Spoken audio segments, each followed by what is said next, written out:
Hey everyone, it's Jamie here, and I've been thinking a lot about my community and how I want to show up for you guys and provide content and really like where I stand in terms of the online marketing space and really just showing up in a way that feels authentic to me and in alignment with my goals and the business model that I want to create. And as a result, I took a little pause just so I could really make sure that I had a very clear direction in terms of what I wanted to take. Now, you're probably thinking, well, James, that's boring. What the heck does that have to do with me?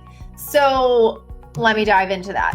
So what I want to talk about is action taking and simplification. So oftentimes I feel that a lot of people get stunted with growing their business because they're overwhelmed by all of the different things that you have to do when you transition to an online business. And oftentimes it can be overly complicated for no apparent reason to grow your business. And so the first thing I want to talk about is just the simplification of the three phases of growing your business. So number one is the foundational piece. Now, the foundational piece is something that oftentimes people think that they have done, but they almost always miss pieces in this process. And laying the proper foundation to actually grow and market your business is critical for long-term success. And oftentimes, like I said, people don't necessarily go through this in the proper way.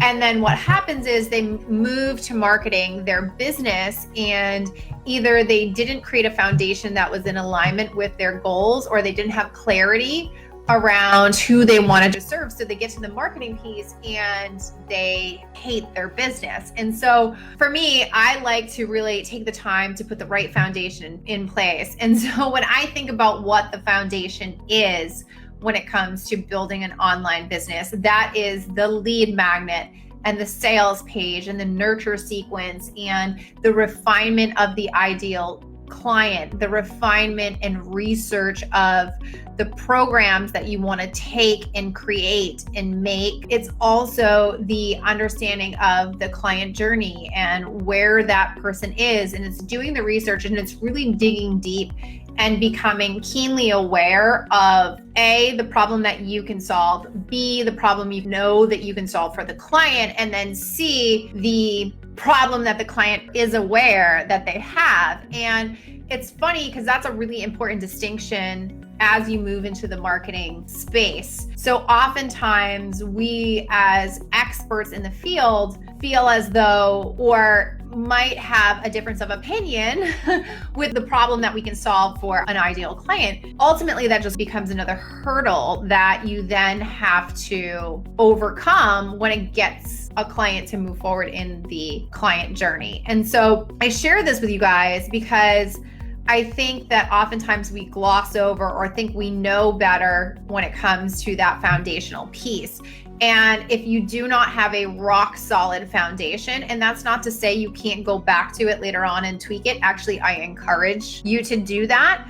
But getting that really solid foundation in place before you move into phase two, which is the marketing of that offer, right? So when I think about building an online business, I never like to take and try and do this for 2 or 3 or 4 products at a time. You might have one product or offering that has multiple steps to it. So say, for example, in my business, typically somebody buys a social media snapshot, then they go on to move into my group coaching program, and then potentially either done for you or one-on-one from there. And I know that with great specificity. So you would want to attach all those things together in one funnel or client journey, right? So when I think about focus and I think about action taking and simplification, I'm not moving 4 signature programs forward. I'm moving one signature program forward with one foundation for that, a marketing strategy for that, and a scaling strategy for that. And oftentimes I think there's a ton of overcomplication in the online space when it comes to building that out. And so foundation, super important. The next phase is marketing. Okay. I love to market my stuff organically to determine, is this working? Do I need to make tweaks to the sales page?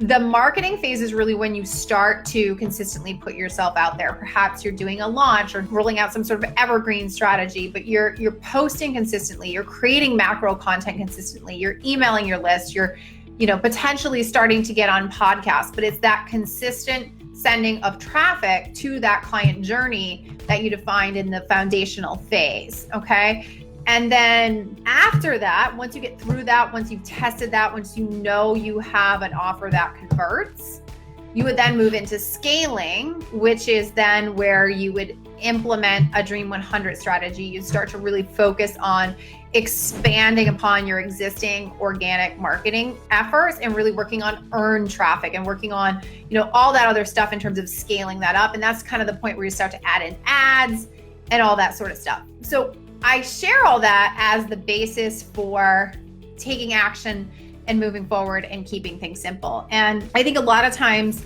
people get caught up in that foundational phase and they will go through and they'll start to dabble in the marketing phase and they'll do a launch and they'll, start to move into that phase.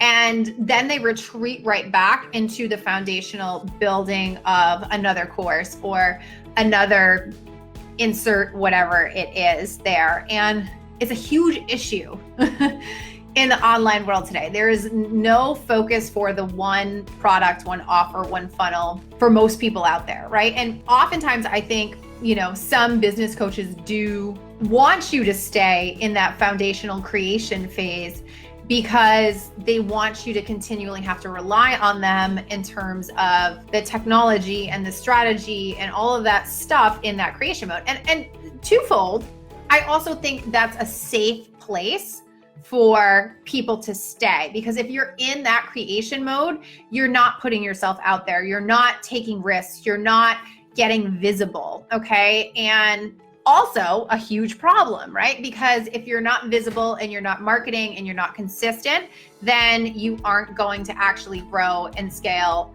your business. And so I think one of the most important things, people, they go through this cycle where they create this course, they create this group program, they go through the process of launching it. And most of the time they don't even launch it to its completion. I was talking with a fellow coach of mine this morning, and she was saying that when she first started out, she almost always abandoned the launch in the last 2 days, which is when most people buy. Most people buy in that last 48, 24 hours, but most people who are launching give up on the launch before they even get there because oh, this isn't working for me. So they just self-sabotage. And instead of taking the data and the information from that launch and saying, okay, what can I do leading up to this launch differently? What can I do during this launch differently? What can I do, during this process? Like looking at the data, looking at the open rates, looking at the click-through rates, looking at where people fell off, then moving to that next step. I think oftentimes people don't actually take the time to do that. What they do is they go through this thing and they launch this product and they say, I launched this thing and it flopped, so I'm going to go try and launch another thing. And so if you don't actually take the time to look at the data and learn from the launch or learn from your organic traffic or learn from the analytics that you do have, and also take into account what kind of business model that you want, right? Because there's a lot of different ways to launch now. It does not have to be this overly complicated launch. You can launch very minimally these days, or alternatively, you can go turn on an evergreen strategy. The reason why I bring this up is because I think that there is a lot of fear in moving into that phase 2 in terms of getting visible and marketing yourself. But I also think that it's safer to stay in that creation mode. But I want to contend that if you look at any of the big names in the industry, for example, Marie Forleo, she has built her entire business around B School, 2 offers, right? So B School and Copy Cure. And so when I hear people who are, in their business making maybe 6 figures or multi 6 figures, and they have 7 or 8 different offers, it makes me feel bananas because there's no way you're ever going to be able to optimize all those funnels at one time. And, also take a look at like Brooke Castillo. Brooke Castillo has 2 programs, a membership and a course, and that's it. And she does $16 million a year. Okay. Think about all the different business owners and entrepreneurs out there that have just 1 or 2 offerings and have built a multi-6-figure business. So when you think about that foundational piece, you should be so flippin' excited about that foundational piece that you cannot wait to move to the marketing phase and then subsequently to the scaling phase. But I think a lot of times people, especially the coaches, like they want you to stay in that creation mode. And I don't want you to stay in that creation mode.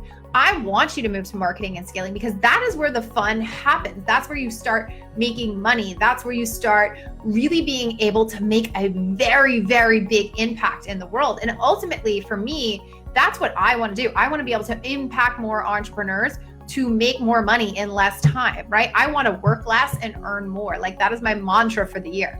Work less, earn more. It's great that that's my mantra because given everything that's happening, my kids are home, it's hard, okay? So when you think about taking action and moving forward, you have to understand the 3 phases and understand with great specificity where you are. And oftentimes I think people get a little bit delusional about the foundation that they have in place and they didn't actually dig deep enough in the first place to help them move to that next level. And when you don't know your ICI well and you're not super excited about your offer, then you're not going to be excited to market it and tweak it and hone it and really focus on it. Because I truly believe in the people in my program, we work with them to design a program that we're going to spend the next year together marketing and scaling and really growing. And so when you have that clarity around that one thing that you're going to focus on, I think it becomes hyper easy to then make decisions that are in alignment with that. And it makes really easy to not overcomplicate all the things. And it becomes really, really easy to say yes to certain things and no to other things. Because if you're constantly in this creation mode, you're not going to scale your business to multi 6 figures or 7 figures. It's just, I mean, maybe you will, but for the most part, most people don't do that. Like, you can build a 7-figure business out of one product. And I think that that's really, really important to remember and to keep in mind and stay focused on during this time with all the craziness that's going on, because I see people over and over just launching and putting out these offers and seeing what sticks instead of getting that real, instead of doing the foundational piece right in the first place. And so, I share this because I want you guys to work less and earn more. I want to make an impact in the world where each of us has more free time and each of us has the ability to make as much or as little money as we choose to. And ultimately, at least for me, that was a big part of why I became an entrepreneur, to have that freedom and to have that choice and to really be able to create more options in my life, because ultimately money gives you more options, right? So I share this with you guys because I think it's something that I'm seeing in the online space where, I've had the privilege of being behind the scenes of a lot of launches. And as a result of that, I've seen what goes on behind the scenes. And I think oftentimes not every coach and strategist has their client's best interest in mind. Sometimes, they really want to keep you in that foundational phase so that you keep creating and you keep needing to rely on them. But I think twofold, I think it's also scary to move into that marketing phase. And so if you are thinking or you're shaking your head and this really resonates with you, I'd love to set up a time to chat. Let's have a conversation about this. You can either send me a direct message on Facebook. I'm Jamie Palmer, or you can shoot me an email at jamie@outliermarketinggroup.com. This is my goal, to help you guys really figure out and crack the code and move through these phases with ease, and really just keeping it simple and taking that overwhelm out of the equation. So I'd love to set up a time to chat with you. Like I said, I am either Jamie Palmer on Facebook if you want to find me over there, or you can email me at jamie@outliermarketinggroup.com. Thank you so much for tuning in. I super appreciate it. And I hope you have a fantastic day.